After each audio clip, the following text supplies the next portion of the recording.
Kantonalno tužiteljstvo Tuzla podiglo je optužnicu protiv Joze Banovića za krivično djelo navođenje na prostituciju. Riječ je o vlasniku ugostiteljskog objekta Jet Star u Živinicama. Kantonalni tužitelji Dijana Milić i Damir Alić su jučer podigli optužnicu protiv osumnjičenog Joze Banovića za produženo krivično djelo navođenje na prostituciju.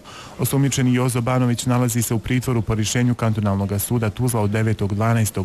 prošle godine, a u podignutoj optužnici je stavljen prijedlog za produženje pritvora prema osumnjičenom iz razloga postojanja stvarne prijetnje i narušavanja javnog reda i mira u slučaju njegova puštanja na slobodu.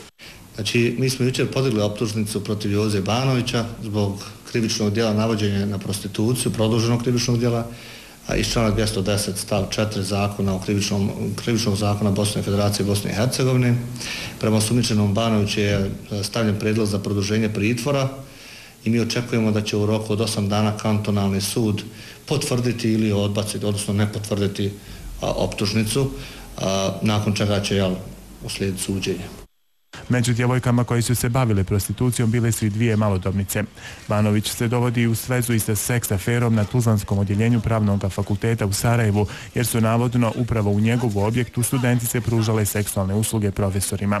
U toku istrage je saslušano 20 svjedoka. Za ovo krivično djelo je predviđena zatvorska kazna od 3 do 15 godina.